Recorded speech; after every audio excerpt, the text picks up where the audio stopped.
So, here's the situation. You just woke up in Norse mythology. It's morning. You have until midnight. 18 hours. You already have a plan, don't you? The plan is bad. You don't know that yet. At midnight, something shows up. Something with a jaw. Upper end, the sky. Lower end, the ground. We'll get there. But first, morning. Because morning is already its own disaster. 6 a.m., Midgard. Looks fine, actually. Forest, mountains, river, very scenic. One thing is slightly off, the scale. The trees are the size of skyscrapers. The rocks are the size of apartment buildings. That valley you just walked through? A footprint. Filled with water. You drank from it. We're moving on. Whatever left that footprint is still nearby. A frost giant. 20 to 30 meters tall. You know what's the biggest thing you've ever seen in real life? Take that. Make it walk. Give it a bad attitude and a Viking helmet. That's him. He doesn't see you. To him, you are literally the size of a rabbit. He doesn't hunt rabbits, but he also genuinely does not look down when he walks. Stand still. Don't breathe loud. Don't move. Actually, don't even think about moving. He's gone. You survived. That was the high point of your morning.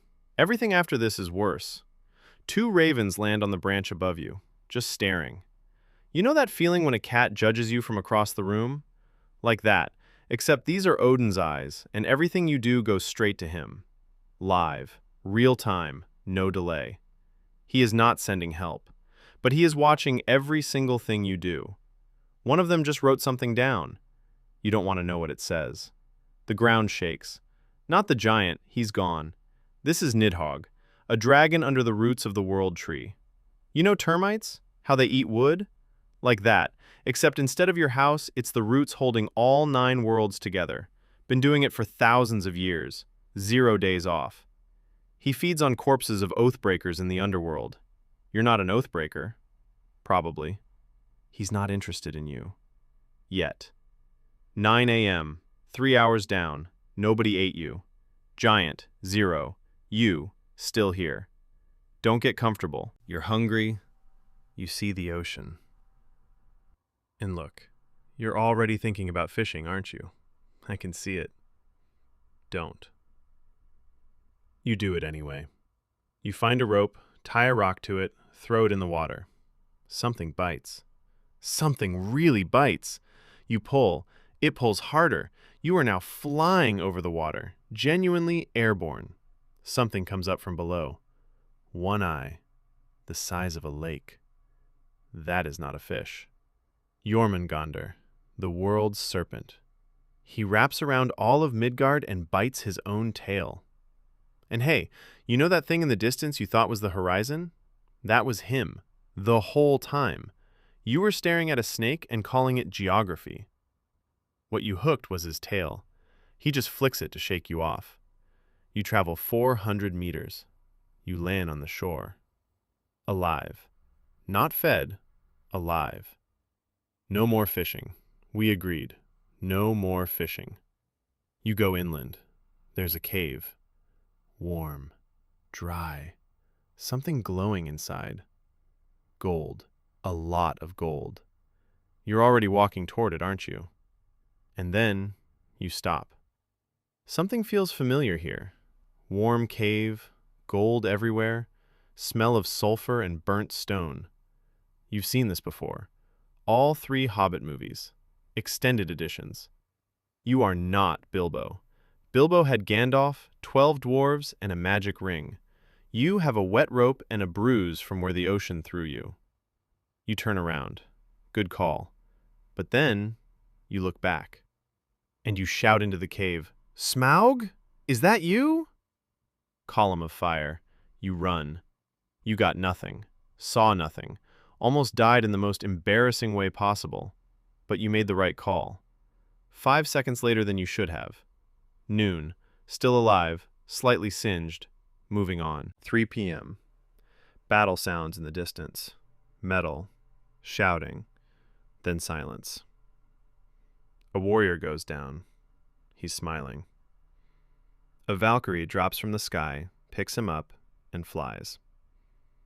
Valhalla, mead, feasts, eternal glory. He died, and his evening is objectively better than yours. You are alive, and you smell like Dragon Cave and ocean. You make a decision. You lie down on the ground, eyes closed, arms out, very dead-looking. A Valkyrie circles, descends, picks you up.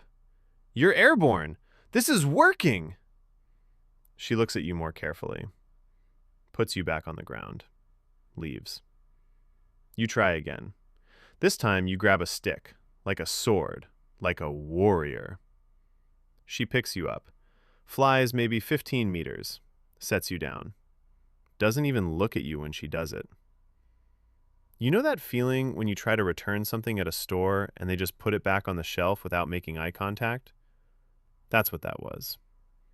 You get up and shout after her. She doesn't turn around. 3 rejections from death in one evening. That's a specific kind of failure that doesn't have a name yet. Keep living. Apparently, it's still an option for you. 6 p.m. Dark. Way too fast. Skull and Hati, 2 wolves that have been chasing the sun and moon for centuries, caught up today. Somewhere in the distance, a dog barks. That's Garm, guard of the gates of hell. And before you ask, no, you cannot tame him. This is not Minecraft. He does not have a collar. He is not going to follow you home. His chest is always covered in blood, and nobody asks whose. He's far away right now. The ravens are still watching. Odin knows exactly where you are. Still sending nothing. You hear him before you see him. Not a howl, not a roar. Just the ground, shaking, steady, getting closer. Midnight, Fenrir.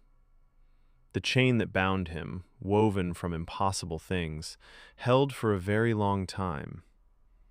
It held. Tonight it doesn't. He steps out of the dark. Upper jaw, the sky. Lower jaw, the ground. Do you understand the scale here? His mouth is the entire horizon. Everything in between is just open, like a door, except the door is the whole sky and you are standing inside it. Your survival plan is in there somewhere. It doesn't fit. And then you see them. A group of travelers, 5 people, torches, just walking, minding their own business. What do? You walk over calmly and say, "Hey, look over there. Big thing. Very interesting." They look. Fenrir looks at them. You walk, not run, walk in the opposite direction. 40 seconds.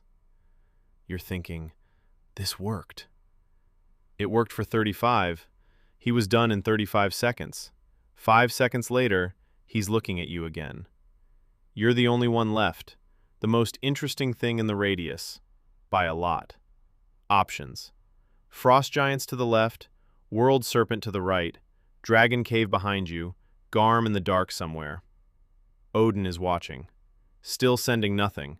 The ravens left a few minutes ago. Either that's a good sign, or they already filed their report. Survival odds, 0.3%. With the tourists, 0.4. There are no more tourists. Let's tally. Morning. Didn't get stepped on. Lucky. Also drank from a giant's footprint. Consequences still unknown. Midday. Launched by the world serpent. Survived. The cave. Yelled Smaug into a dragon's home. Still alive. Somehow. Evening. Rejected by death 3 times. Kept going anyway. Midnight. Redirected Fenrir onto 5 strangers. Bought 40 seconds. Total survival odds to midnight, 4.7%. Skip the fishing in the cave, 8.1. Perfect decisions all day, 11%. That's before Fenrir. After Fenrir, 0.3. Technically, yes. Realistically, you yelled, "Smaug, is that you?" into a dragon's cave. Survival odds against Norse mythology? Round it down to 0. Tell me in the comments, was the tourist move genius or just cruel? And honestly, do you go in the cave? Be honest. We both know you go in the cave. Next time, you get a shovel against the Kraken. A shovel against the Kraken. Survival odds with a shovel versus the Kraken? Don't ask.